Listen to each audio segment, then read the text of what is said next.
بسم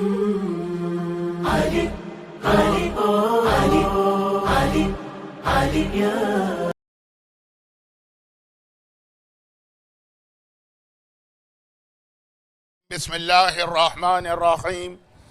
الحمد لله الملك الحق المبين رب الشهداء والصديقين، والصلاة والسلام على سيد المرسلين وخاتم النبيين ورحمة للعالمين وشفيع المذنبين والمخاطب بطه وياسين أبي القاسم محمد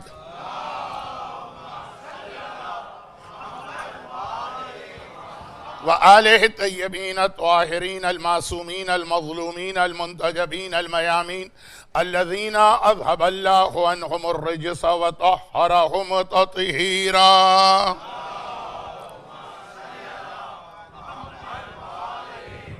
سيما على بقية الله في الأراضين وحجته على العالمين الإمام المنتظر والحجة الثاني عشر، اللهم عجل فرجه وقرب زمانه وكثر أنصاره ولعنة الله على أعدائهم أجمعين. أما بعد، فقد قال الله عز وجل في كتابه المبين وفرقانه المتين وقرآنه المجيد. بسم الله الرحمن الرحيم. مرج البحرين يلتقيان بينهما برزخ لا يبغيان فبأي آلاء ربكما تكذبان يخرج منهم اللؤلؤ والمرجان. وقال سبحانه وتعالى ادعوني استجب لكم يا كاشف الكرب عن وجه الحسين اكشف كربي بحق أخيك الحسين. صلوات.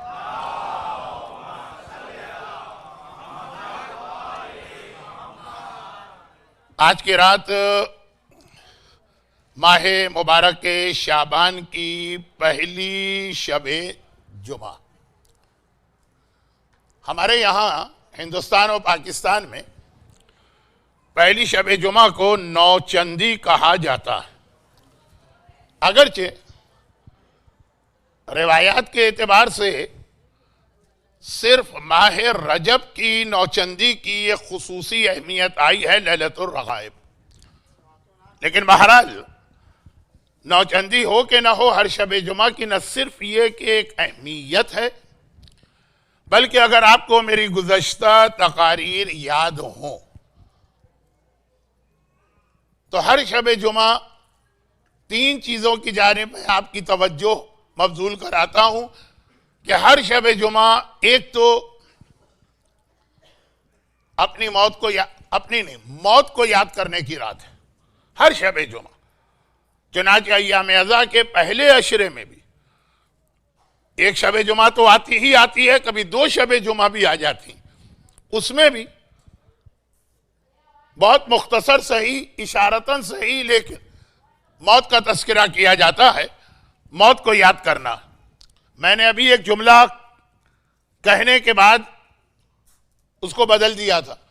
میں نے کہا تھا اپنی موت نہیں، خالی اپنی نہیں، موت اپنی بھی اور جو آپ کے مرحومین دنیا سے گزر گئے. اور آج کی رات آپ یاد کرتے ہیں نماز مغفرت والدین کے علاوہ بھی سورہ یاسین، الحمد، فاتحہ، موت. دوسرا، ہر شب جمعہ کو زمانے کے امام کو خاص طور پہ یاد کرنا، کیونکہ غیبت کے پردے ہٹا کر جب وہ امام آئے گا تو وہ ایک شب جمعہ ہی ہوگی جو غیبت کی آخری رات ہوگی، اور اس کے بعد پھر ظہور ہو جائے گا. چنانچہ میں شب جمعہ کی مجالس میں اکثر اس جانب بھی اشارہ کرتا ہوں. اور تیسری سب سے اہم بات کہ آج کی رات شب جمعہ دعا کی رات ہے، دعا کی قبولیت کی رات ہے، خاص دعائیں مانگنے کی رات ہے. اچھا، ابھی ایک جملہ میں نے کہا کہ تین میں سب سے اہم دعا، اس لیے کہ ظہور امام کے لیے بھی ہمیں دعائیں کرنا. تو دعا کا موضوع ایسا کہ ظہور امام کو بھی وہ اپنے اندر لے لیتا، اور جب تک کہ ظہور نہیں ہو جاتا تو امام زمانہ کی سلامتی کی بھی دعا کرنا. اللہم کل ولیک الحجت ابن الحسن صلواتک علیہ وعلی آبائہ فی هذه الساعة وفی کل ساعة ولیا وحافظا وقائدا وناصرا ودلیلا وعینا خاص ہر شب جمعہ کی دعا. تو دعا باقی جو دو چیزیں آج رات کی ہیں اس کو اپنے اندر لے لیتی کہ دعا ہی وہ چیز ہے جو ظہور امام کے حوالے سے ہماری آدھی ذمہ داری بنتی. آدھی. اب اس جملے کی وضاحت کر کے آج کی رات کی جو جشن کی کیفیت، اور پہلا موضوع تھا موت. تو موت بھی وہ چیز ہے کہ جس میں دعا کی اہمیت بہت زیادہ ہے. وہاں بھی موت کے حوالے سے جو ہماری ذمہ داری اس میں بھی آدھی دعا. بھائی ہر شب جمعہ خاص طور پر دعائے عدیلہ پڑھا کرو، اور آخری زمانہ ہے تو زیادہ پڑھا کرو.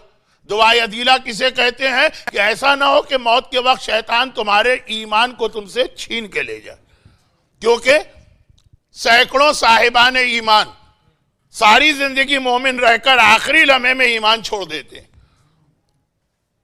اور امام زمانہ کا بھی تعلق ہے کہ امام کے آنے کے بعد بہت سارے مومنین جو زندگی بھر امام کو یاد کر رہے تھے، امام کے آنے کے بعد امام کو بھول جائیں گے، بلکہ مخالف ہو جائیں گے. تو دعائے عدیلہ یعنی ابھی ایک دعا میں نے جو بتائی بہت مشہور ہے، ہمارے بچے کو یاد ہے. تو غالباً کوئی ایگزام وغیرہ ہے یا انگلش اردو بھاشا کا مسئلہ ہے کہ بچے تو آتے نہیں ہیں اس مجلس. جن مجلسوں میں بچے آتے ہیں اللہم کن لولیک کا میں شروع کرتا، وہ سارے بچے بآواز بلند دہراتے اپنے زمانے کے امام کی سلامتی. اسی طرح سے اپنے ایمان کی سلامتی کی دعا بھی ہر شب جمعہ خاص طور پہ کرنا. لمبی چوڑی دعا پڑھنے کا وقت نہیں ہے. یا مقلب القلوب ثبت قلبی علی دینک، اتنی مختصر صحیح. تو دعا موت کے حوالے سے بھی ہماری آدھی ذمہ داری کہ بھئی موت کو یاد کرو، یعنی موت کے وقت کہیں تمہارا ایمان ختم نہ ہو جائے. اور اپنے مرنے والوں کو یاد کرو تو وہ بھی اسی طرح کہ ان کے لیے دعا کرنا ہے. تو یہ اس جملے کی تشریح تھی کہ آج کی رات کے 3 موضوع ہیں: موت، امام زمانہ اور دعا. اور دعا سب سے اہم ہے کہ اس میں باقی 2 چیزیں بھی اس میں آ گئی ہیں. تو دعا، سلامتی ہے ایمان کی بھی دعا، امام کی سلامتی کی بھی دعا، ظہور میں تاجیل کی بھی دعا، اور پھر جو اصل دعا کا مقصد ہے اپنی زندگی کی پریشانیوں کو بارگاہ الہی میں پیش کرنا. دعا ہی وہ ہے جس کے ذریعے سے آپ کے بڑے بڑے مسئلے حل ہو سکتے ہیں. لیکن میں نے بار بار جب دعا کی بات آئی کہا آدھی بات آدھی بات آدھی بات. تو اب وہ آدھی بات تو دعا ہے، باقی آدھی وہ آج کا جشن. ابھی آتا ہوں اس طرف. دعا اور دعا کے حوالے سے یہ ایک بات یاد رکھیے گا کہ اللہ کے یہاں دعا قبول نہیں ہوتی ہے، گرچہ اللہ کا وعدہ جو میں نے آیت تلاوت کی ادعونی استجب لکم، اللہ کہہ رہا ہے میرا وعدہ ہے تم دعا کرو میں تمہاری دعا قبول کروں گا. لیکن ہماری کتنی دعائیں قبول نہیں ہوتی؟ بہت سارے اس کے ریزن ہیں. علماء پورا اشرا پڑھتے ہیں، مگر ایک اہم ترین وجہ یہ کہ دعا اسی وقت قبول ہے کہ جب صحیح طریقے سے مانگی جائے اور تھرو پراپر چینل مانگی جائے. وہ ارحم الراحمین ہے. بعض اوقات ہمارے غلط طریقے کی دعا بھی قبول کر لیتا ہے اپنی رحمت کی وجہ سے. لیکن ایک طریقہ ہمیں دعا کا بتایا ہے، وَابْتَغُوا إِلَيْهِ الْوَسِيلَةَ. جب اللہ کی بارگاہ میں آؤ تو وسیلے کے ساتھ آؤ، ڈائریکٹ نہیں پہنچ جانا. ایک طریقہ بتایا ہے کہ اللہ تک آنے کا طریقہ کیا، جو بہت ہی مشہور ایک حدیث ہے، لیکن اس کے اس پیغام پر ذرا توجہ کم ہوتی ہے. جہاں پیغمبر ارشاد فرما رہے ہیں کہ وہ جو قرآن میں آیا ہے مثلاً کلمۃ طیبۃ کشجرۃ طیبہ، کہ ایک پاک و پاکیزہ درخت ہے اس کائنات میں. تو کون سا درخت ہے؟ پیغمبر نے فرمایا وہ ہم لوگ ہیں. اس درخت کی جڑ میں ہوں، جڑ روٹس. اس کا تنا جو ہے مثلاً یا تنا یا شاخیں میرے اہل بیت ہیں، اور ہمارے شیعہ اس کے پتے ہیں. وہ ایک درخت. مثلاً کلمۃ طیبۃ کشجرۃ طیبۃ اصلھا ثابت وفرعھا فی السماء.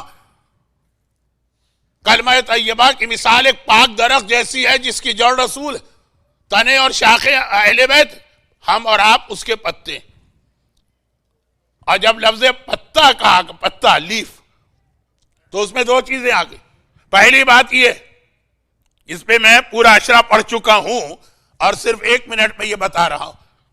پتے کی پہلی خاصیت یہ ہے کہ اگر آپ نے درخت نہیں دیکھا، کہیں پر کوئی پتا پڑا نظر آ جائے تو آپ پہچان لیں گے کہ کس درخت کا پتا.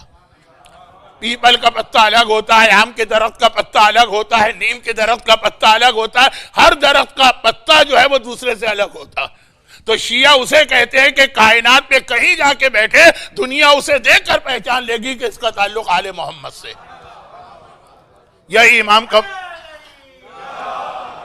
امام کا مشہور فرمان ہے کہ شیعتنا کون لنا زینا، ہمارے لیے زینت بننا. اب یہ پوری ایک مجلس ہو جاتی ہے، لیکن مجمع سمجھ گیا میری بات.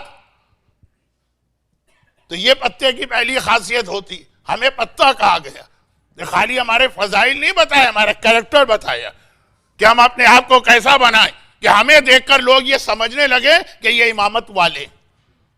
اب وہ داڑھی منڈوں کو دیکھ کے تو کوئی نہیں کہے گا، بے حجاب عورتوں کو دیکھ کے تو کوئی نہیں کہے گا، شراب پینے والوں کو دیکھ کے تو کوئی نہیں کہے گا، حرام بزنس کرنے والوں کو دیکھ کے تو کوئی نہیں کہے گا، نماز قضا کرنے والوں کو دیکھ کے تو کوئی نہیں کہے گا.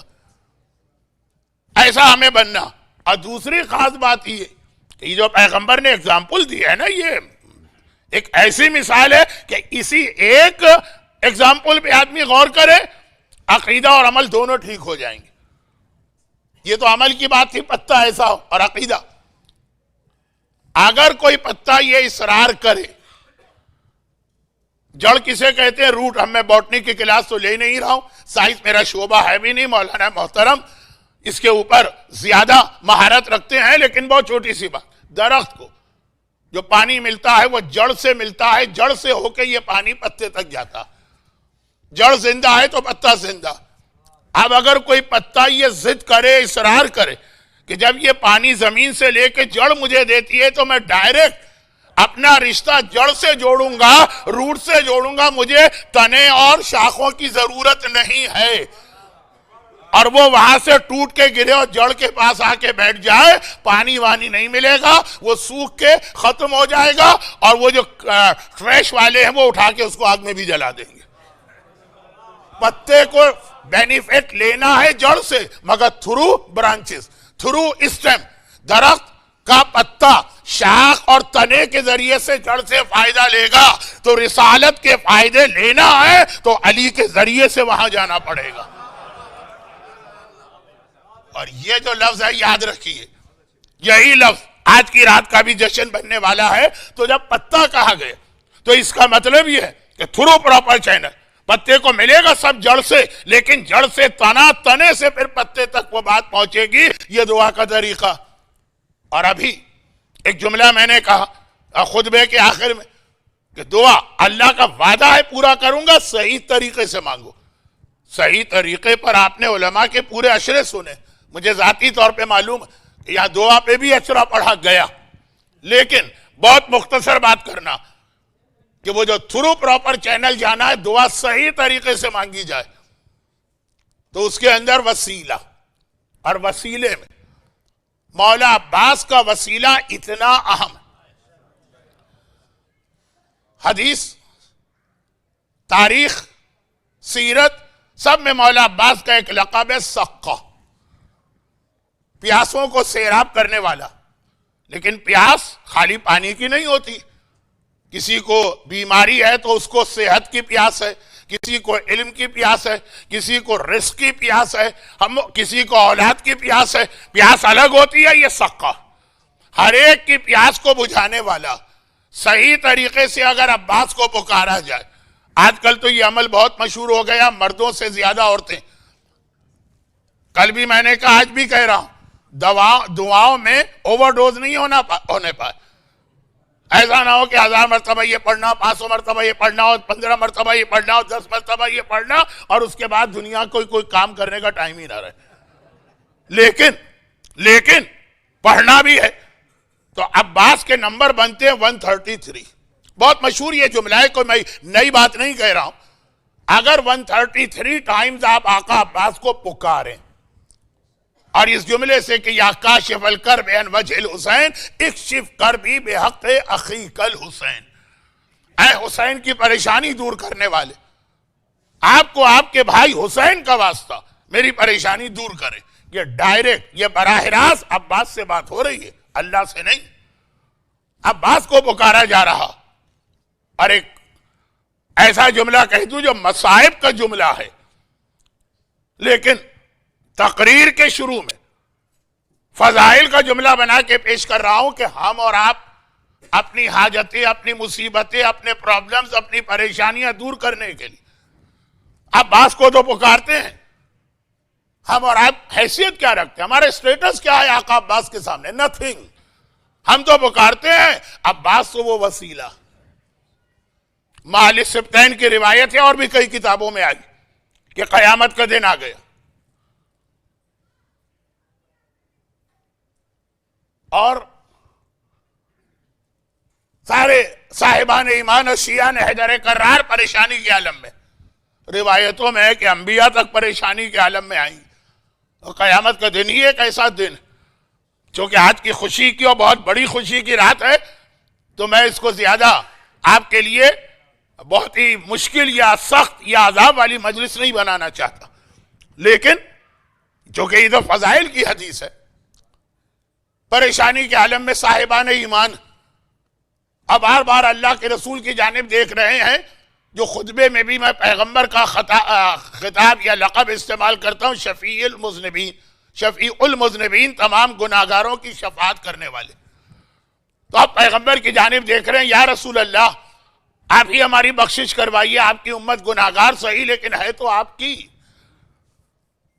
تو ایک مرتبہ روایت کے جملے ہیں، پیغمبر مولا کو بلائیں گے، یہ قیامت کی بات ہو رہی اور کہیں گے کہ ابو الحسن، یہ نہیں کہیں گے تم ان کی بخشش کراؤ، کہیں گے کہ ابو الحسن جاؤ میری بیٹی فاطمہ کے پاس اور جا کے پوچھو کہ آج قیامت کے دن امت کی بخشش کے لیے وہ کیا سامان لے کے آئیں. معال سبتین کی وہ روایت جو آپ مصائب میں سنتے ہیں، آخر مصائب میں مولا شہزادی فاطمہ کے پاس پہنچے اور پیغمبر کا یعنی باپ کا پیغام بیٹی کو دیا کہ شہزادی کونین سے؟ مولا فرماتے بنت رسول، آپ کے بابا نے یہ پوچھا. شہزادی کا ایک جملہ، کفانا، کہا مجھے کوئی ضرورت ہی نہیں ہے شفاعت کا کوئی اور سامان لانے کی. کفانا کا لفظ ہے، کفانا، یہ ہمارے لیے کافی ہے. لأجل ہی شفاعت کی خاطر الیدان المقطوعتان من ابن عباس، میرے بیٹے عباس کے 2 کٹے ہوئے ہاتھ. میدان قیامت میں شہزادی یہ کہہ رہی ہے کفانا، اب اس کے بعد ضرورت ہی نہیں ہے کسی اور چیز کی. That's all. اگر یہ لفظ نہ ہوتا کفانا کا اور کہا کہ سامان شفاعت میں یہ ہے تو اور چیزیں بھی ہو سکتی. کہا نہیں، جب عباس الیدان المقطوعتان من ابن عباس، میرے بیٹے عباس کے 2 کٹے ہوئے ہاتھ میرے پاس ہے، بس یہ کافی ہے ساری امت کی بخشش کے لیے. تو ہم اور آپ تو آقا عباس کو وسیلہ بنا کے اپنی پریشانیاں، اپنی مصیبتیں، اپنے پرابلم سالو کراتے ہیں. کائنات کی افضل ترین ہستی فاطمہ کہہ رہی ہے کہ میرے پاس بھی، میرے دامن میں بھی، میری جھولی میں بھی عباس کے کٹے ہوئے بازو ہیں، اس کو لے کے آئی ہوں. یعنی فاطمہ توہین نہ ہونے پائی شہزادی کی، فاطمہ بھی عباس کو ایک سہارا، ایک وسیلہ، ایک ذریعہ بنا کے بارگاہ الہی میں جا رہی ہیں. تو ہم اور آپ تو ہیں کیا؟ کوئی بھی نہیں، کوئی حیثیت نہیں. فاطمہ تک کو عباس کا سہارا میدان قیامت میں چاہیے تھا. اور اس میں ایک لفظ اور بھی کہا جس سے پھر میں مرج البحرین کی آیت سے ذرا ربط ملاؤں گا، لیکن پہلے یہ بات پوری ہو جائے. عباس کا ایک بہت ہی اہم اور بھی لقب ہے، اور اس کے اب پتہ نہیں آپ لوگوں کو علم العادات یا نمبرولوجی سے کوئی انٹرسٹ ہے کہ نہیں ہے. وہ دعا 133 ٹائمز، کیونکہ عباس عین با با الف سین نمبر جمع کرے 133 ہوتے ہیں. لیکن عباس کا ایک اور لقب بھی، اور اس کے نمبر بھی جمع کرے تو 133 ہوتے ہیں. عباس کا لقب ہے باب الحسین، حسین تک جانے کا راستہ، دروازہ. علی کا لقب کیا ہے؟ باب مدینۃ العلم، پیغمبر ہے علم کا شہر، علی ہے اس کا دروازہ. رسول تک جانا ہے علی کے تھرو جانا ہوگا. حسین کون ہے؟ کائنات کے شفاعت کرانے والے عباس کون ہے؟ باب الحسین. حسین تک جانا ہے تو عباس کے ذریعے جانا ہوگا. اور باب الحسین کیونکہ میرے پاس وقت بھی نہیں ہے اور میں اسٹوڈنٹ بھی ہوں، کہیں ایسا نہ ہو کہ یہ ایڈیشن کرنے میں اور یہ پلس مائنس میں گڑبڑا جاؤں. مولانا محترم بعد میں آپ کے سامنے بلکہ پہلے بھی وضاحت کر چکے ہوں گے اور بعد میں بھی کہ باب الحسین، با الف با الحسین، اس کے نمبر جمع کرے وہ بھی 133 بنتا ہے جو عباس کے نام کیا جاتا ہے. باب الحسین، حسین تک جانے کا ذریعہ. تو یہ بہت چھوٹی دو باتیں بتا دوں، اور وہ یہ کہ کربلا کے حوالے سے تاریخ کا جملہ کہ کربلا میں جب کسی صحابی کو، وہی شہدائے کربلا جن کو آپ زیارت ناہیہ میں سلام کرتے ہیں، وہی شہدائے کربلا جنہیں آپ ہر شب جمعہ السلام علیکم یا اولیاء اللہ و احباء یا یا اولیاء اللہ و احباء یا اصفیاء اللہ و اوداء یا انصار دین اللہ، انصار رسول اللہ کہہ کے خطاب کرتے ہیں. انہیں اگر آقا حسین سے کوئی بات کرنا ہوتی تھی تو وہ عباس سے آ کے کہتے تھے، عباس ان کی ریکویسٹ یا ان کا سوال وہ آقا حسین تک پہنچاتے تھے. باب الحسین، حسین تک جانا ہے تو عباس کے ذریعے. اسی وجہ سے ہمارے بعض بزرگ علماء کا طریقہ کار رہا ہے، حکم شریعت نہیں بتا رہا، بعض بزرگ علماء کا طریقہ کار رہا کہ جب کربلا کی زیارت کو جاتے ہیں پہلے آقا عباس کے حرم کی زیارت کرتے ہیں پھر آقا حسین تک آتے ہیں. کہ یہ عباس پہرے دار ہیں، دربان ہیں، اگرچہ لفظ آقا عباس کے لیے صحیح نہیں ہے. حسین کے گھر کے دروازے پہ بیٹھے، جس کو جانا وہ علی کا لقب باب مدینۃ العلم، اور یہ جملہ کہ جسے علم کے شہر میں آنا ہے علی کے ذریعہ ہے، حدیث کا جملہ ہے، وہی آقا عباس کا اسٹیٹس ہے آقا حسین کے لیے. پہلے آقا عباس کی زیارت.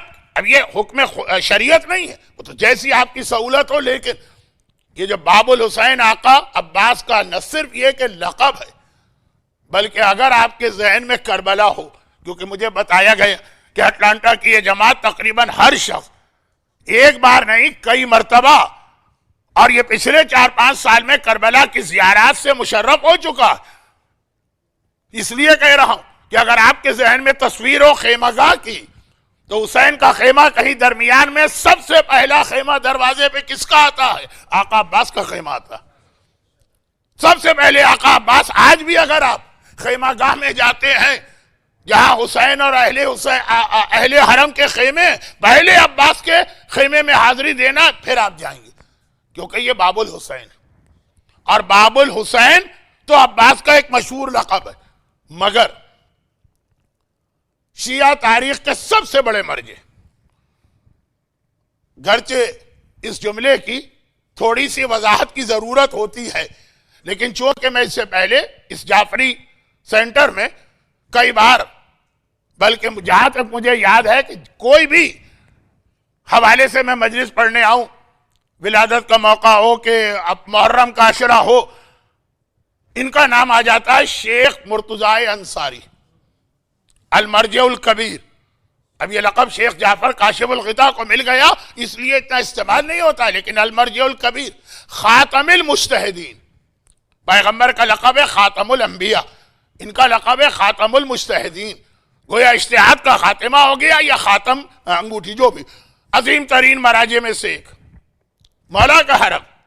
آپ زیارت کو جاتے ہیں تو میری ایک گزارش یاد رکھیے گا، مرتضی نام کے شیخ لقب والے دو عظیم ترین مراجع مولا کے حرم میں اس طرح دفن ہے کہ اگر آپ قبلے کی جانب سے داخل ہوں، عورتیں تو نہیں جا سکتی، لیکن زیارت کے بعد عورتیں اس دروازے سے باہر آ سکتی ہیں. انٹری کے وقت سختی ہوتی ہے کہ لیڈیز الگ جینٹس الگ، باہر آتے وقت اتنی سختی نہیں. قبلے کے دروازے سے باب القبلہ سے داخل ہوں تو خود دروازے کے اندر لیفٹ سائڈ پہ شیخ مرتضی انصاری کی تصویر ہے، اور وہ تصویر ان کی قبر پہ لگی.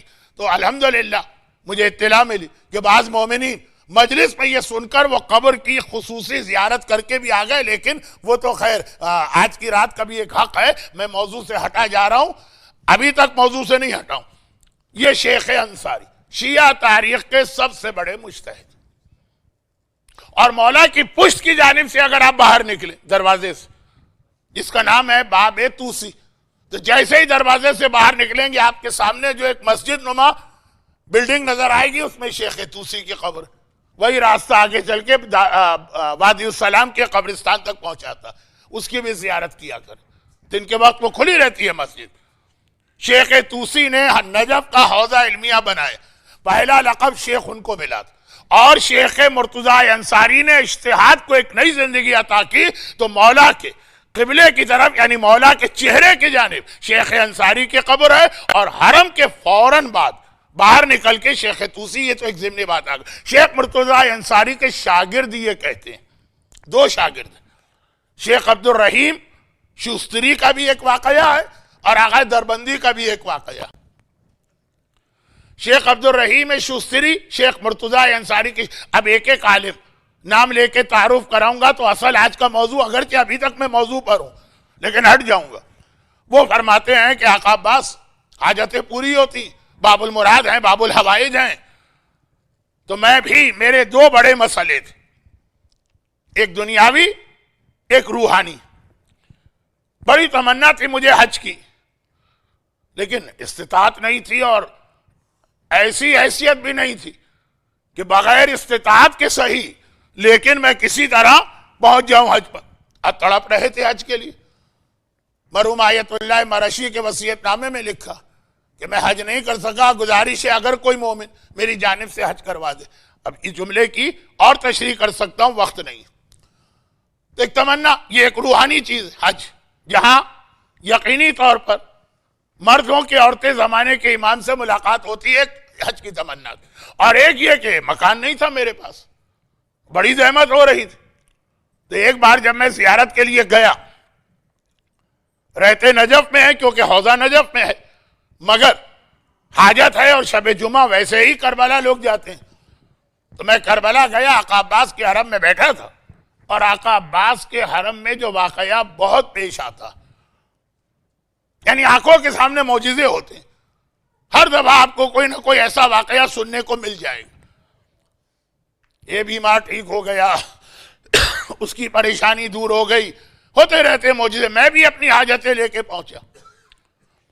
ایک عرب اپنے نابینا بیٹے کو لے کے آیا تھا، واقعہ بہت لمبا ہے، گرچہ وہ آقا عباس کا معجزہ ہے، لیکن جو بات میں آج کہنا چاہ رہا ہوں وہ رہ جائے گی، اس لیے میں اس کو بہت مختصر کرتا ہوں۔ خلاصہ ہی شکل سے، صورت سے، انداز سے لگ رہا تھا کہ بالکل عام سا جاہل قسم کا دیہات میں رہنے والا ایک عرب ہے۔ کل جو عربی بتاتے بتاتے میں رک گئے، اس ٹائپ کا بچے کو لے کے آیا، باب الحوائج کے روضے میں 5 منٹ رکا ہوگا، آیا، دعا مانگی، بچے کو اسی وقت بینائی مل گئی، آنکھوں کی روشنی، خوشی سے وہ ایک مرتبہ اچھلتا ہوا روضے سے باہر چلا گیا۔ میرے دل میں خیال آیا کہ واقع عباس، میں عالم، یہ تو مجتہد تھے، لیکن بہرحال میں اتنا بڑا عالم، ایسا مثلا عبادت گزار، اتنی شب جمعہ آپ کے ہاں آ رہا ہوں، آج بھی میں مثلا 4 گھنٹے سے بیٹھا ہوں، اور 2 میری حاجتیں ہیں، آپ میری حاجت تو پوری نہیں کی آپ نے۔ اور وہ ایک عام سا عرب انداز سے، طریقے سے لگ رہا کہ نہ کوئی بہت عبادت کرنے والا ہے، نہ کوئی بہت بڑا متقی ہے، عالم تو خیر ہے ہی نہیں۔ اب 5 منٹ میں اس کا اتنا بڑا مسئلہ حل کر دیا کہ نابینا بیٹا آنکھوں کی بینائی لے کے گیا۔ تو آقا عباس، یہ ایک طرح سے دل میں خیال آیا کہ یہ میرے ساتھ ذرا ناانصافی، شکوہ کیا ہے، کمپلین۔ فوراً ہی عالم ہے نا، فوراً اپنی غلطی کا احساس ہو گیا، مولا کی مصلحت مولا جانتے ہیں، وہیں پہ توبہ کی، زری کو بوسہ دیا، باہر آ گئے۔ میں نے کہا نا یہ نجف میں رہتے ہیں، تو اب یہ آئے تھے شب جمعہ عبادت کے لیے، شب جمعہ ختم ہو رہی ہے، باہر آ گئے، نجف پہنچے۔ فجر کے فوراً بعد اپنے استاد کے پاس گئے، جو دنیا کے اب تک کے سب سے بڑے مجتہد۔ اب وہاں پہنچے، جیسے ہی وہاں گھر میں داخل ہوئے، ایک مرتبہ شیخ مرتضی انصاری نے بلایا اور کہا کہ تمہارے لیے 2 تحفے میرے پاس آئیں۔ ایک تھیلی دے دی اور کہا یہ رقم ہے، تمہارے پاس مکان نہیں ہے نا، یہ مکان کے لیے رقم آئی۔ دوسری تھیلی دے دی، درہم و دینار سے بھری ہوئی، تم نے آج تک حج نہیں کیا، اور کوئی بھی مومن و حج کے لیے تڑپتا ہے، یہ رقم تمہارے حج کے لیے۔ اب کہہ رہے کہ میں تھیلیاں لے کے باہر آئے، لیکن میں نے سوچا ایک طرف تو یہ کہ آقا عباس نے بھجوائی، استاد سے پوچھنے کی ہمت تو نہیں ہوئی کہاں سے آئی، اور بار بار کہہ رہے تمہارے لیے یہ 2 تھیلیاں آئیں، اور وہی 2 میرے مسئلے بتائے جو میرے اور اللہ کے علاوہ کسی کو نہیں پتہ، یہ آقا عباس کو معلوم۔ میرے استاد محترم نے کس طرح سے میرے وہ 2 مسئلے حل کیے جو ابھی میں کمپلین کر کے آ رہا ہوں۔ اب یہ ان کا ایک واقعہ سنی کہ آقا عباس اور شیخ مرتضی انصاری کا کنیکشن اگلا، اصل میں تو اگلا جملہ مجھے کہنا تھا۔ آغا دربندی صاحب اسرار الشہادہ کتاب بہت مشہور، وہ بھی شیخ مرتضی کے شاگرد، فرماتے ہیں کہ میں نے خود اتنے بڑے مرجع کو اس حالت میں دیکھا کہ جب وہ آقا عباس کے حرم میں جاتے ہیں تو پہلے چوکھٹ کو بوسہ دیتے ہیں۔ اچھا، ایک بوسہ دینا ہے، ایک سجدہ کرنا، اور سجدہ بھی کرے تو قباحت نہیں اگر سجدہ اللہ کے شکرانے میں۔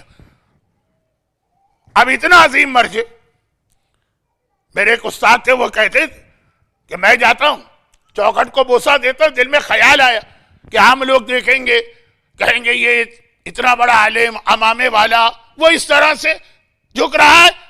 میں نے سوچا، وہ کہتے ہیں استاد کہ میرے دل میں خیال آیا تف ہے ایسے امامے پر جو آقا عباس کی چوکھٹ کو بوسہ دینے سے روک دے، پھینک دو وہ امامہ۔ شیخ مرتضی انصاری اپنے اس تمام علمی جلالت کے ساتھ بوسہ دے کے آگے بڑھے۔ آغا دربندی کہتے ہیں کہ میں نے شیخ مرتضی سے پوچھا کہ آپ نے اس چوکھٹ کو بوسہ کیوں دیا؟ کہا کہ سنو، دنیا آقا عباس کے چوکھٹ کو بوسہ دیتی ہے یہ خیال کر کے کہ باب الحسین، ان کو خوش کرو تو حسین خوش، مگر میں ان کو باب الحسین نہیں سمجھتا ہوں، میں انہیں باب ائمہ سمجھتا ہوں کہ پورے 4 معصومین تک اگر جانا ہے تو عباس کے ذریعے جانا پڑے گا، خالی حسین نہیں، پورے 4 معصومین۔ چنانچہ یہاں پہ شہزادی کونین کا جملہ تو آپ نے سن لیا، اور آقا حسین کے حوالے سے وہ بھی بہت جلدی واقعہ پڑھ دوں جو 2 سال پہلے جب میں نے اس منبر سے پہلا اشرا پڑھا تھا تو اس مجلس میں جو آقا عباس کے لیے تھی آج محرم کی، یہ واقعہ مصائب میں پڑھا تھا اور میں پڑھتا رہتا ہوں۔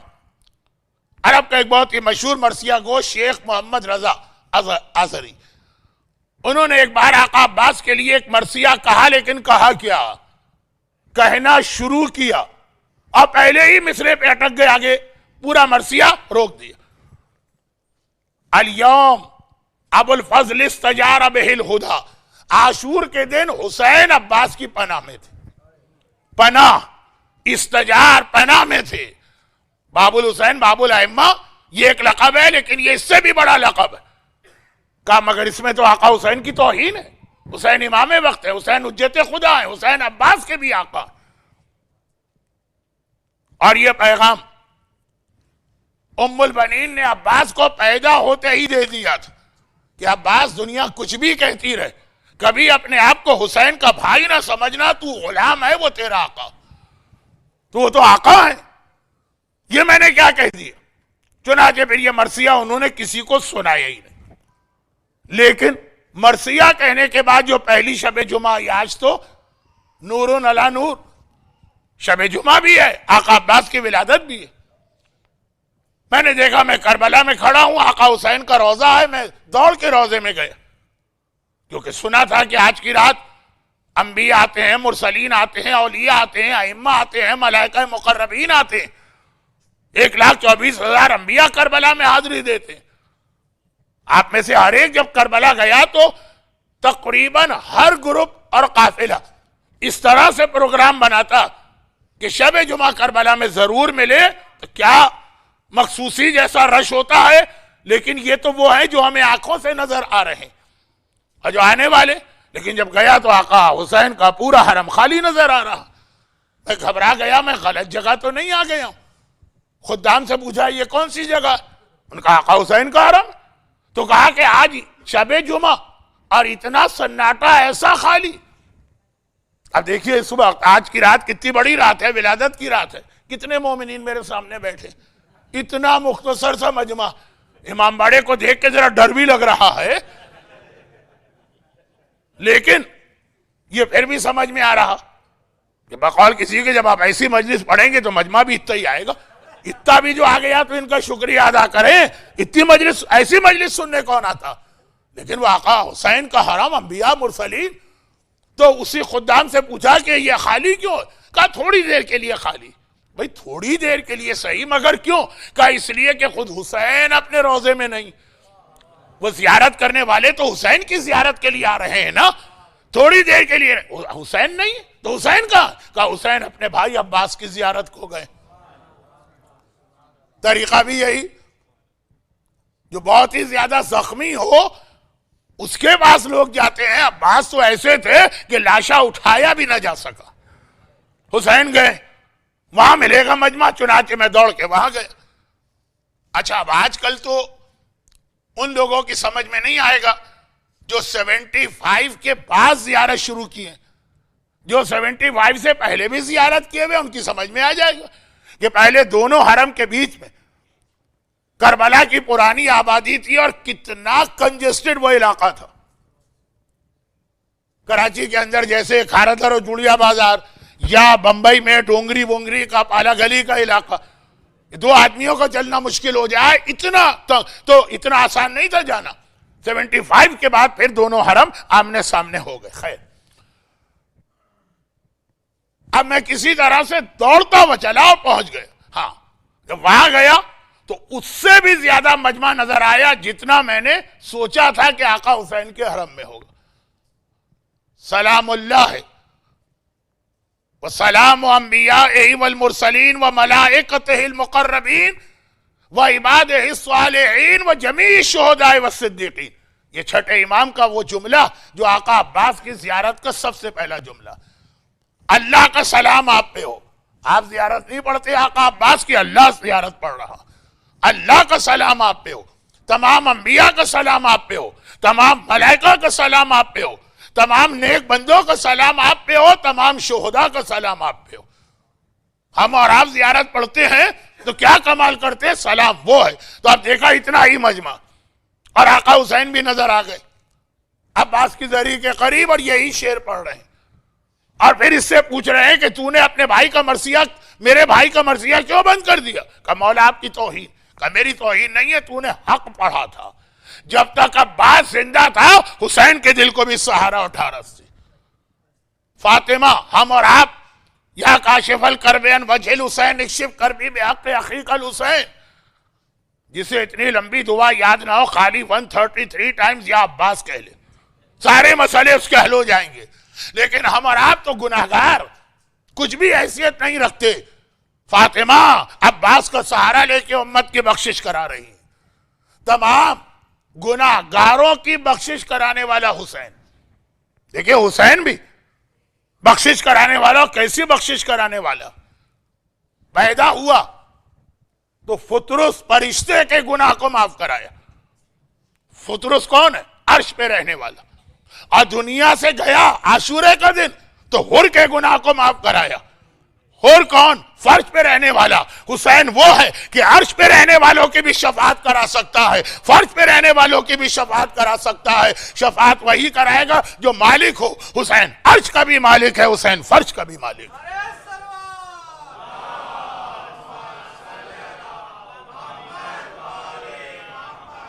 تو اللہ تو ہے، اللہ کی طرف سے حسین کو یہ اختیار ملا۔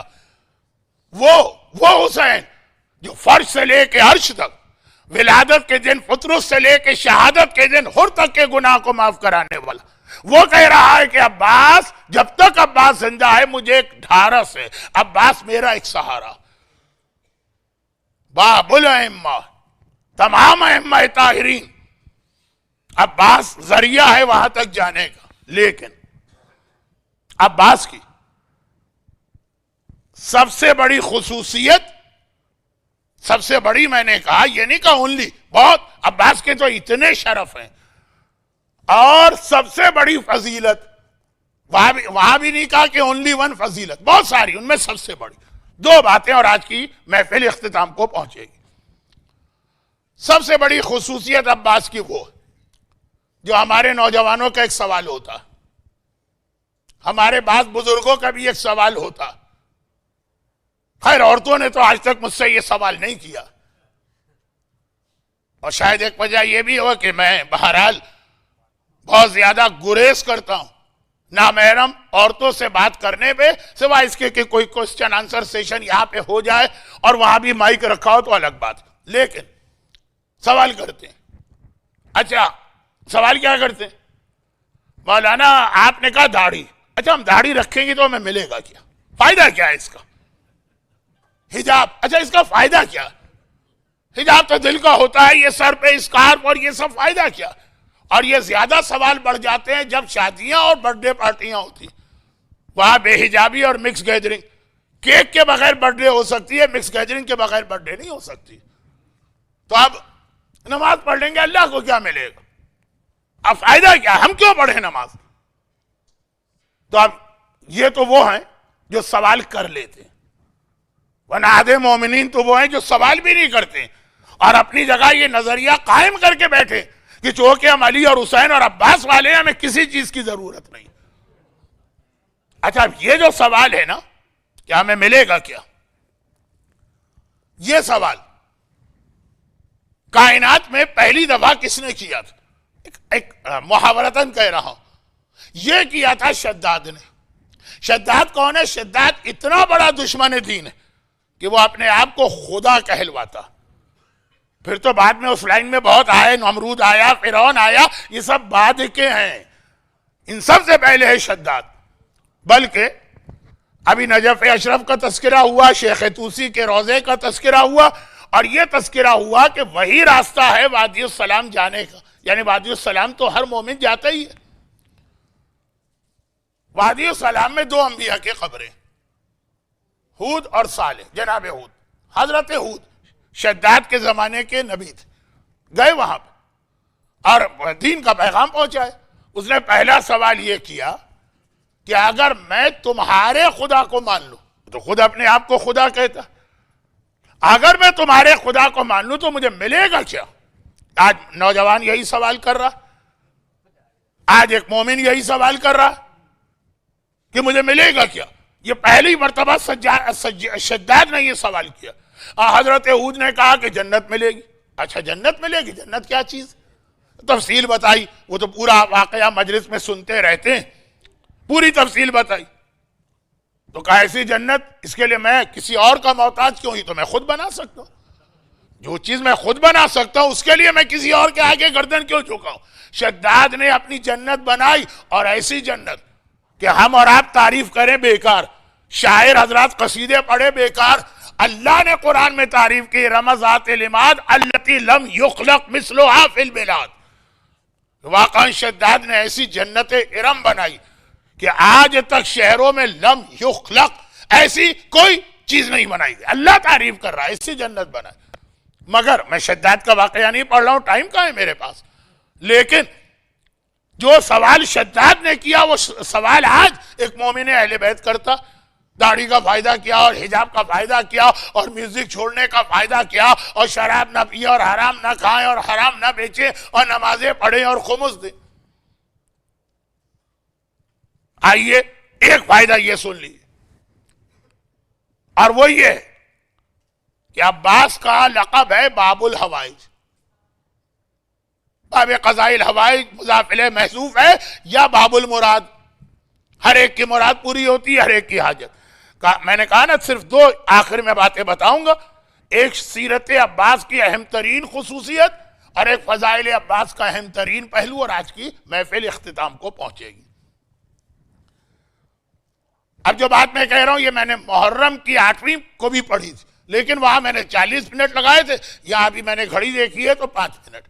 لیکن یہ یاد دلانے والی بات، اور وہ یہ ہے کہ عباس جو کل آقا حسین کے حوالے سے بھی یہ بات میں نے کہی تھی، وہ دوسرا اینگل تھا.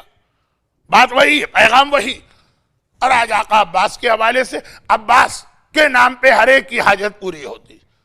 ایسے ایسے واقعات، معجزات، کرامات، اور ہمیشہ بھی، آج کل بھی، آج کے زمانے میں بھی آنکھوں کے سامنے. کوئی وجہ تو ہوگی نا. اللہ میں نے کل بھی عرض کیا تھا عادل ہے، کسی کو دیتا ہے تو یہ دیکھ کے دیتا ہے کہ یہ اس چیز کو ڈیزرو کر رہا ہے کہ نہیں. عباس کو اتنا بڑا رتبہ ملا ہے، اس کی ایک وجہ جو سمجھ میں آتی وہ یہ کہ عباس کی زندگی کی جو سب سے بڑی تمنا تھی، ہر ایک کی ایک خواہش ہوتی ہے نا، ہر ایک کا ایک ٹارگیٹ ہوتا ہے، ہر ایک کا ایک گول ہوتا ہے، ہر ایک کا کوئی کام کرنے کا ایک مقصد ہوتا ہے. یہ جو ہمارے بچے اتنے سال سنا آج کل کوئی ایسا بڑا اہم ایگزام بھی چل رہا، تو اب یہ جو ایگزام وغیرہ اتنے سال محنت کرتے، ایک مقصد ہے کہ ڈاکٹر بننا، انجینئر بننا، سرجن بننا، کتنی محنت آدمی کرتا ہے، ہر ایک کا ایک مقصد. جب آپ حضرات کا ارادہ ہوا ہوگا، چاہے آج آپ نہ مانیں کہ امریکہ آ کے یہاں کی نیشنلٹی لینا، تو اس مقصد کو ذہن میں رکھے کتنی محنتیں اور کوششیں آپ نے کی ہوں گی. لیکن عباس کی زندگی کا صرف ایک مقصد تھا، اور وہ یہ کہ اپنے بابا کی تمنا اور مراد پوری کروں، کربلا میں آقا حسین کی مدد کروں. یہ ساری زندگی عباس کی تمنا. 40 منٹ میں کیسے اس کو بیان کرتا ہوں 2 منٹ کی بات کو. شادی کے موقع پہ آقا کی دعا، یعنی مولا کی. عباس کی ولادت کے موقع پہ ہی بات دہرائی. عباس کے بچپنے میں یہ پیغام دیا، عباس کی جوانی میں یہ پیغام ملا. جب مولا دنیا سے جا رہے تھے، عباس کا ہاتھ حسین کے ہاتھ پہ رکھا. شب عاشور یہ پیغام ملا، بار بار یہ بات ریپیٹ ہوئی، عباس تم تو کربلا، تم تو کربلا، تم تو کربلا، تم تو حسین کے لیے مانگے گئے. تو عباس کی تمنا یہی ہے. آج بات بہت آگے بڑھ گئی، ورنہ پہلے میرا ارادہ تھا کہ اس عظیم خاتون کا بھی تذکرہ کروں کہ جس نے ایسے کردار کا مظاہرہ کیا. آپ کے ذہن میں ام البنین آئی ہوں گی، وہ بھی باب الحوائج، اور خاص طور پر عراق میں جو ام البنین کی منت مانی جاتی ہے، جو ام البنین کا معجزہ پڑھا جاتا ہے، جو ام البنین کی زیارت پڑھی جاتی ہے جس عقیدت و احترام کے ساتھ. لیکن ام البنین کو سب جانتے ہیں. عباس کی بیوہ جناب لبابہ بنت عبید اللہ ابن عباس ابن عبد المطلب، بہت ہی عظیم. ان کا بھی جہاد ہے. وہ ارادہ تھا کہ حضرت عباس کے حالات تو بیان ہوتے ہیں، ذرا سے یہ بھی بتایا جائے کہ ان کے گھر کے اندر کی کیفیت کیا تھی. لیکن آج وقت نہیں رہا. آج کے بعد اگلی میری تقریر بھی چوتھے امام کے بارے میں، تو وہاں تو یہ چوتھے امام ہی کے اتنے حالات ہیں، شاید آخری 2-3 تقاریر میں یہ نامکمل بات وہاں مکمل کروں. آج صرف عباس، ہر جگہ یہ سنا. اور پھر جب کربلا میں وقت آیا، عباس نے حکم حسین پر اپنی تمنا قربان کر دی. اچھا ایک بات بتائیے، ہم اور آپ تو اللہ کا اور امام کا حکم چھوڑ دیتے ہیں. کیوں؟ اپنے ذاتی فائدے کے لیے. شراب میں مزہ آ رہا ہے، وہ امام حرام کہتے رہے، اللہ حرام کہتا رہے، لیکن ہمیں تو یہ مزہ لینا. حرام بیچنے سے ہمیں کیش مل رہا ہے، ڈالر مل رہا ہے، اللہ کہتا رہا، امام کہتے رہے، ہمیں ڈالر چاہیے، نہ اللہ چاہیے، نہ امام چاہیے. یعنی کوئی اپنی زبان سے نہیں کہتا، لیکن ایکشن، باڈی لینگویج وہ بھی تو بتاتی ہے نا. اللہ کہتا رہے، امام کہتے رہے، عباس کہتے رہے، حجاب حجاب حجاب. ہم امام باڑے میں تو حجاب کر لیں گے، اس کے باہر نہیں کر سکتے حجاب. مزہ آتا ہے بے حجابی میں، مزہ ہوتا ہے نا، ورنہ کیوں کرتے بے حجاب؟ ایسا کوئی قانون نہیں ہے کسی حکومت کا کہ بے حجاب نکلو تو روزانہ تمہیں $100 دیے جائیں گے، بلکہ بے حجاب نکلنے پہ ڈالر خرچ کرنا پڑتے ہیں. ہمارے انڈیا پاکستان میں بہت سی عورتیں، میں ذاتی طور پہ جانتا ہوں، اس لیے برقع پہن لیتی ہیں کہ برقع پہننے کے بعد نہ کپڑوں کی فکر، نہ زیورات کی فکر، نہ میک اپ کی فکر ہے، گئے کام کر کے آگے. اب بے حجاب نکلیں گے تو پھر تو بیوٹی پارلر اور میک اپ اور یہ سب بھی ہونا چاہیے. خرچ کرنے کو تیار، کیوں؟ مزہ آتا.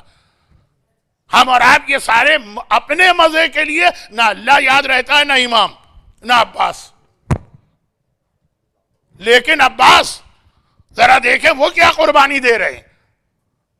سکینہ پیاسی ہے، اور اتنی پیاسی ہے، نہیں میں سکینہ سے بھی زیادہ سخت پیاس پڑ رہا ہوں. اصغر پیاسا ہے، اور اتنا پیاسا ہے کہ فوج یزید رو دی. اتنے ظالم، اتنے سنگدل، اتنے پتھر دل یزیدی رو دی. کیا عباس نہیں دیکھ رہے تھے یہ منظر؟ اصغر کی شہادت اور عباس کی شہادت میں فاصلہ ہی کتنا. عباس دیکھ رہے ہیں اور طاقت رکھتے ہیں، کہ تلوار چلا کے پانی لے کے آ جائیں. جب آقا نے پانی کے لیے بھیجا تھا تو تلوار رکھوا لی تھی, خالی نیزہ دے کے بھیجا تھا. اگر عباس کے ہاتھ میں تلوار ہوتی تو ہرملہ کی بھی مجال نہیں تھی کہ تیر چلاتا. اصغر تڑپ رہا ہو, سکینہ تڑپ رہی ہو, بیمار امام سجاد بخار کی کیفیت میں, اور پانی کا ایک قطرہ بھی اس کے گلے سے 3 دن سے نہیں اترا, اور عباس یہ دیکھ رہا, اور عباس کو پتا ہو کہ میرے بابا نے مجھے کیوں مانگا, اور پھر اس لیے وہ خاموش رہے کہ امام کہتے ہیں کہ میں اجازت نہیں دے رہا. ہمیں اور آپ کو بھی اجازتیں نہیں ہیں, لیکن ہم امام کی کسی اجازت کی نعوذ باللہ پرواہ کرتے ہیں؟ اپنے معاملات میں نہیں کرتے. وہاں تو اصغر کی بات ہے. یاد رکھیے کہ اگر میں ہوتا مجھ سے تو شاید برداشت نہ ہوتا. میں کہہ دیتا آقا, اگر میرے پاس اتنی طاقت ہوتی, آقا حسین اللہ چاہے جہنم میں جلائے, اصغر کی پیاس بجھانا ہے چاہے میں جہنم میں چلا جاؤں. لیکن عباس نے کتنی اطاعت کا مظاہرہ کیا. سیرت عباس کا یہ پہلو یاد رکھیے, اصغر و سکینہ کی پیاس کو برداشت کر کے بھی طاقت رکھ کے صبر کرنا, کیونکہ امام منع کر رہے ہیں. امام کے حکم کی ایسی پیروی کرو تو عباس بنتے ہو.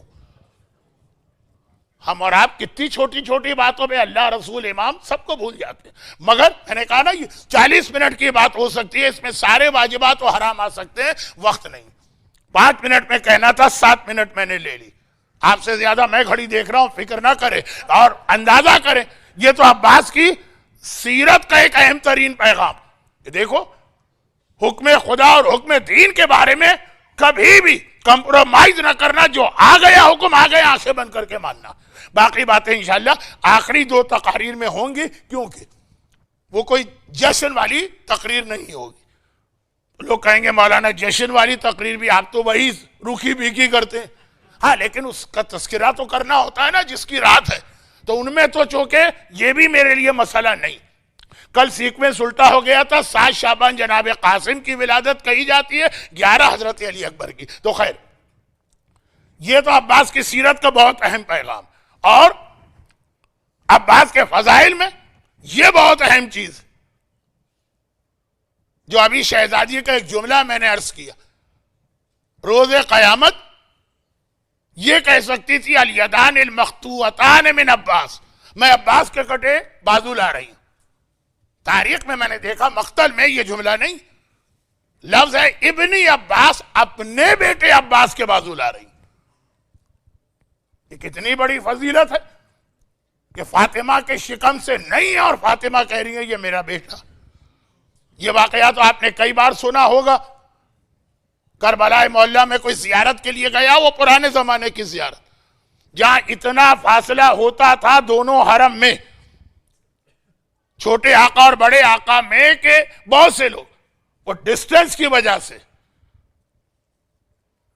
آقا عباس کے حرم میں اتنا ریگولر نہیں جاتے. یہ مومن آقا حسین کے حرم میں 3 مرتبہ جاتا ہے, فجر, ظہرین, مغربین. آقا عباس کے حرم میں 2 دن میں 1 بار, 3 دن میں 1 بار. عورت کا واقعہ ہے, عورت کا. خواب میں اس نے دیکھا کہ میں شہزادی کونین کی بارگاہ میں پہنچ گئی, اور کوثر کا پانی لایا گیا. شہزادی کے حکم سے ان کی کنیز ہر ایک کو وہ پانی پلا رہی ہے. جب اس تک پہنچی, شہزادی نے روک دیا, کہا اسے پانی نہ پلانا, یہ اس پانی کی حقدار نہیں. یہ اٹلانٹا کا پانی پی سکتی ہے, یا احمد آباد کا پانی پی سکتی ہے, کوثر کا پانی اس کو نہیں دینا. گھبرا کے کہا شہزادی سب کو مل رہا ہے پانی, مجھے کیوں نہیں مل رہا؟ کہا اس لیے کہ تو میرے بیٹے کی زیارت کو نہیں جاتی. تڑپ کے کہا شہزادی میں دن میں 3 بار جاتی ہوں زیارت کو, فجر بھی وہیں, ظہرین بھی وہیں, مغربین بھی وہیں. کہا میں اپنے بیٹے حسین کی بات نہیں کر رہی, میں اپنے بیٹے عباس کی بات کر رہی ہوں. عباس میرا بیٹا. تو اندازہ کریں اس کی فضیلت کا. حسین تو فاطمہ کے بطن میں آئے اور فاطمہ کے ذریعے سے دنیا میں آئے, وہ فاطمہ کے بیٹے کہلائے. عباس کو تو یہ فضیلت کہ بطن فاطمہ سے نہیں پیدا ہوئے, اور اس کے بعد بھی فاطمہ نے کہا میرا بیٹا, اس دنیا میں بھی کہا, قیامت کے دن مولا سے بھی کہا کہ میرے بیٹے کے ہاتھ. مگر اس کو ملائیے ان جملوں کو اس آیت سے جو کل میں نے تلاوت کی تھی, آج اس پہ بات ختم کر رہا ہوں. مرج البحرین یلتقیان بینہما برزخ لا یبغیان فبأی آلاء ربکما تکذبان یخرج منہم اللؤلؤ والمرجان. کا موتی نکلتے ہیں، مونگے نکلتے ہیں، مرجان، دو چیز. کل میرا جملہ تھا کہ آقا حسین کی ولادت نے پنجتن کو بھی مکمل کیا، چہاردہ معصومین کو بھی مکمل کیا، اور آیت بھی مکمل ہو گئی. مگر اس کے باوجود آقا علی کا تڑپنا، آقا علی کی تمنا، آقا علی کی دعا کہ مجھے ایک بیٹا چاہیے. آقا عباس بہت بعد میں پیدا ہوئے. ایک غلط بات ہمارے یہاں کہیں کہیں مشہور ہو گئی ہے، ویسے اردو مجلسوں میں بہت کم پڑھی جاتی ہے لیکن مشہور ہو گئی، کہ شہزادی کی وفات کے بعد مولا نے دوسری شادی ام البنین سے کی. دوسری تو نہیں، کم از کم اگر ہے بھی تو چوتھی. دوسری تو وہ زینب کی بیٹی امامہ سے ہوئی، تیسری خولہ سے ہوئی، خولہ محمد حنفیہ کی ماں. کم از کم یہ دو شادیاں اور ہوئی، پھر جا کے ام البنین کی باری آئی. مگر ام البنین کا اپنا نام بھی فاطمہ، ان کی ماں کا نام ثمامہ. لیکن ام البنین سے جو شادی ہوئی ہر ایک کو پتا کہ وہ اس لیے ہوئی کہ علی تڑپ تڑپ کے اللہ سے یہ دعا کرتے ہیں کہ اے خدا مجھے ایک بیٹا چاہیے. اور شادی کے موقع پر بھی اپنے بڑے بھائی عقیل سے یہی کہا. کچھ شادیاں ہو چکی ہیں نا، کہا کہ اب ایک ایسی شادی میں چاہتا ہوں جس سے میرا وہ بیٹا پیدا ہو جو کربلا میں میرے حسین کے کام آئے، خاص کربلا کے لیے. قرآن نے کہا کہ تمہیں حسن و حسین مل گئے، یخرج منہما اللؤلؤ والمرجان، مل گئے. آیت مکمل، پنجتن مکمل، چہاردہ معصومین مکمل. کب آدمی کہتا ہے کہ مجھے بیٹا چاہیے؟ نمبر ایک، اس کی کوئی اولاد نہ ہو تو تڑپ تڑپ کے اولاد کی دعا کرتا. علی کی اولاد تو ہے. نمبر دو، اولاد ہو مگر بیٹیاں ہوں. کم از کم ہمارے انڈین اور پاکستانی سوسائٹی میں بیٹے کی ہر ایک کو تمنا ہوتی ہے، چاہے بیٹیاں کتنی ہی کیوں نہ ہو. یہاں یہ مسئلہ بھی نہیں، علی کے پاس پہلے سے بیٹے. تیسرا یہ ہے کہ بیٹے بھی ہیں، اس معیار کے نہیں ہیں، اس اسٹینڈرڈ کے نہیں ہیں جو باپ کی تمنا. یہاں تو بیٹے ہی وہ ہیں، کائنات میں اس سے اچھے بیٹے آج تک کسی کو نہیں ملے. سیدہ شباب اہل الجنہ، جوانان جنت کے سردار. اور ان میں خاصیت یہ ہے کہ دنیا کی کوئی بھی قیمتی چیز اگر ہے یونیک ملتی ہی نہیں ہے دنیا میں، بہت اس کی قیمت ہوگی، لیکن اگر اس کا پیئر کسی کے پاس آ جائے تو قیمت ڈبل نہیں ہوتی ہے، 10 ٹائمز ہو جاتی ہے. اصل ایک بہت ہی قیمتی موتی ہے، مرغی کے انڈے کے برابر، $1 ملین کا. اور اتفاق سے اس کا پیئر آپ کے پاس آ جائے ایسا ہی ایک ہو تو یہ 2 ملین نہیں ہوگا، یہ 10 ملین اس کی قیمت ہوگی. ایسی افضل چیز کا اگر پیئر بن جائے تو علی کو تو اولاد بھی ہے، بیٹے بھی ہیں. حسن جیسا سیدہ شباب اہل الجنہ بیٹا ہے. اور حسن کی یہ خصوصیت ایسی ہے جو رسول اور علی اور فاطمہ میں بھی نہیں ہے. نعوذ باللہ، توہین کی نیت سے نہیں کہہ رہا ہوں. حسن اس کائنات کا پہلا انسان ہے کہ جس کا باپ بھی معصوم ہے اور جس کی ماں بھی معصومہ. اگر آپ دیکھیں تو نسب کے اعتبار سے یہ خصوصیت نہ علی میں ہے، نہ فاطمہ میں، نہ رسول میں، نہ کسی انبیاء میں، نہ کسی مرسلین میں. ایسا بیٹا، اور پھر ایک نہیں دوسرا بھی مل گیا، حسین. اس کے باوجود علی اگر کہیں کہ مجھے عباس چاہیے تو اندازہ کیا جا سکتا کہ عباس کس کا نام ہوگا کہ حسن و حسین کے ہوتے ہوئے جس کے لیے تڑپ تڑپ کے علی دعائیں کرے اور فاطمہ اپنا بیٹا کہیں.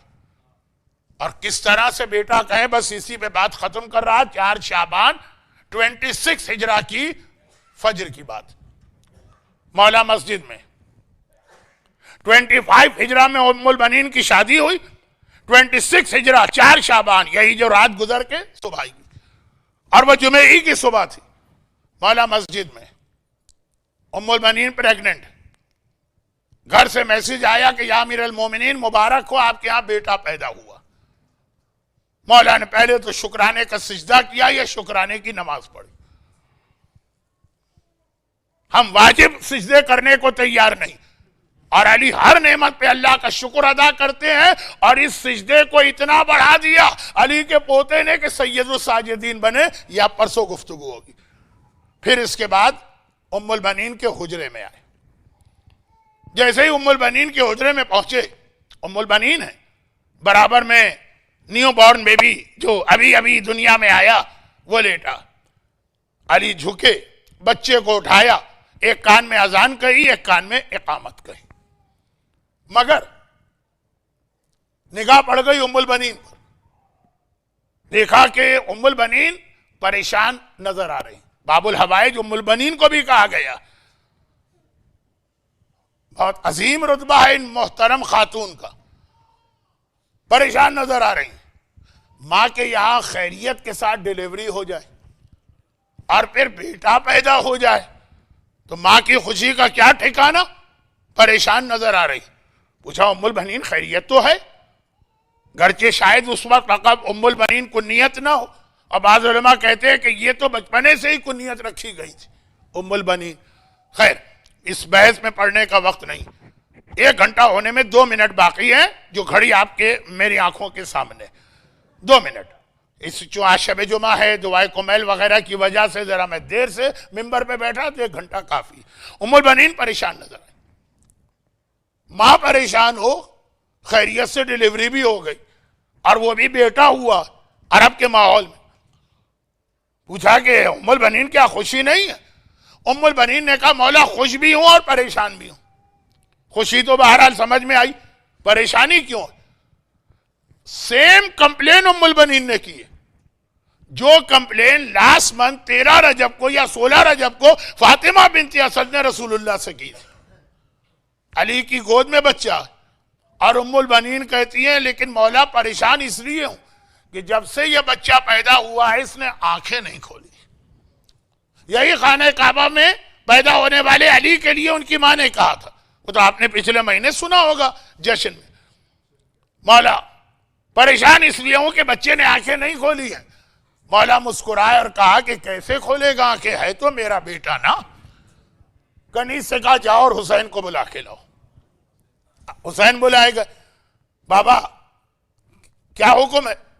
کہا باپ تمہیں ایک تحفہ دینا چاہتا، اور یہ کہہ کر اس بچے کو حسین کی گود میں دیا۔ بچہ حسین کی گود میں گیا، اور جیسے ہی گیا آنکھیں کھول کے پہلی زیارت حسین کے چہرے کی وہاں رسول اللہ کی زیارت کی تھی علی نے، پہلی زیارت۔ اب اس کو ملائیے مصائب کے اس جملے سے، جب حسین عباس کے سرانے گئے تھے عاشور کی سے پہر، تو عباس نے یہی کہا تھا نا مولا پیدا ہوا تو پہلی زیارت آپ کی ہے، دنیا سے جا رہا ہوں آخری زیارت آپ کی کر کے جانا چاہتا ہوں۔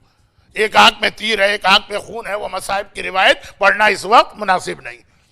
آنکھیں کھولی، پہلی زیارت حسین کے چہرے کی یہ کل 4 شعبان کی روایت پڑھ رہا ہوں۔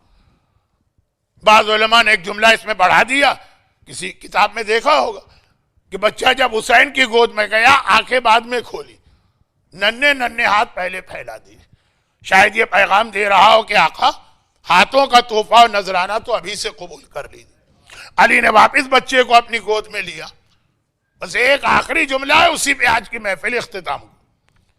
واپس گود میں لیا، چہرہ دیکھا اور کہا کہ اس کا چہرہ ویسا ہی ہے جیسا بیٹا میں چاہتا ہوں، اور رسول اللہ مجھ کو بتا گئے تھے اور یہ کہا تھا اس کا نام عباس رکھنا۔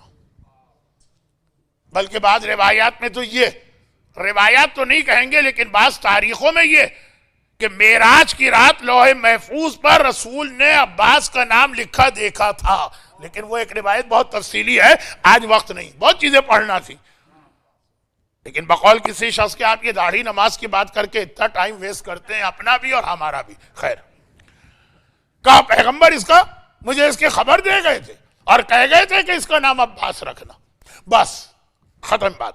عباس نام سننا تھا کہ زینب جو اپنی ماں کی خدمت کر رہی، ایک بات یاد رکھیے گا، ذہن اس طرف کم جاتا، زینب کبریٰ عمر میں ام البنین سے بھی 1 سال بڑی، 1 سال بڑی ہے، کیونکہ 5 ہجری میں شہزادی زینب کی ولادت ہے، 6 ہجرہ میں ام البنین کی، تو بہرحال ماں کی خدمت کر رہی ہیں۔ اور جیسے یہ سنا کہ یہ عباس اس کا نام ہے، بابا کے قریب آئے، ایک مرتبہ ریکنفرم کرائے، بابا میرے اسی بھائی کا نام عباس ہے، کیونکہ علی کے ہاں اور بھی بیٹے پیدا ہو چکے ہیں، محمد حنفیہ تو بہت ہی مشہور نام ہے، تو زینب کہ اور بھائی ہیں حسن حسین کے علاوہ، تو اب کنفرم کرا رہی ہے بابا میرے اسی بھائی کا نام عباس ہے۔ کہا زینب بیٹی تیرے اسی بھائی کا نام عباس، کہا بابا تو اب عباس کو ایک لمحے میری گود میں بھی دے دیجئے، حسین کی گود میں تو جا چکا ہے عباس، میری گود میں بھی دے دیجئے۔ علی نے کہا لے، زینب کی گود میں، اس 4 شعبان کل صبح کی روایت، زینب کی گود میں دیا۔ زینب نے عباس کا چہرہ دیکھا، پیشانی کا بوسہ لیا، کانوں پہ منہ رکھ کے کچھ کہنے لگی۔ مولا مسکرائے اور کہا زینب بیٹی بھائی سے ابھی سے باتیں شروع کر دی، ارے یہ تیرے ہی پاس رہے گا، تو ہی سے پالے گی، بہت وقت ہے باتیں کرنے کا، ابھی تو دنیا میں آیا ہے، ابھی سے باتیں شروع کر دی۔ زینب نے تڑپ کے ایک جملہ کہا بابا میں اپنے بھائی سے کوئی بات نہیں کر رہی، ابھی بھائی بہن کی بات نہیں ہو رہی ہے، 15 سال پرانی ایک امانت کو ادا کر رہی۔ شہزادی زینب کون سی امانت؟ جب اماں فاطمہ دنیا سے جا رہی تھی، مجھ سے کہہ کر گئی تھی زینب تیرا ایک بھائی عباس پیدا ہوگا، جب عباس پیدا ہو تو عباس سے کہنا عباس فاطمہ زہرا تمہیں سلام کہتی۔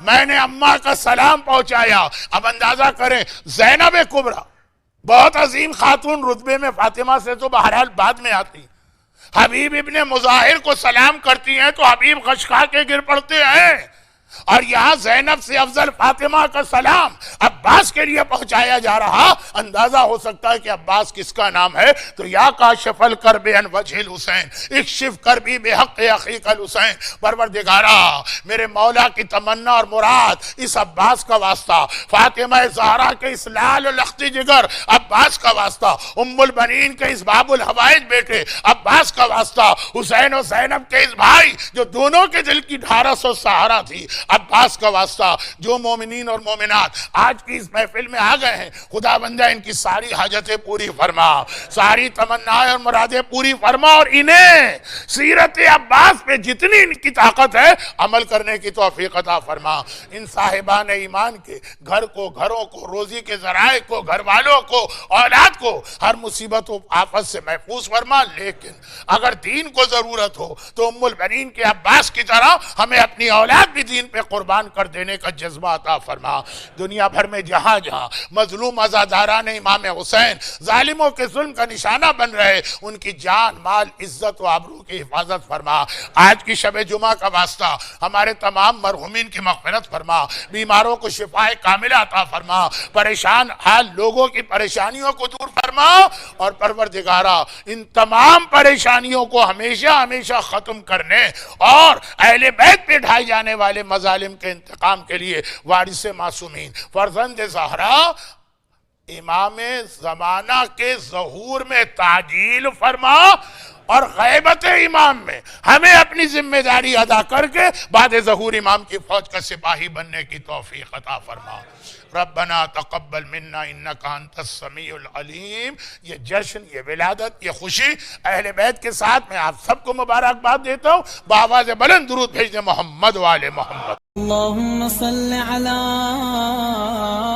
محمد وآل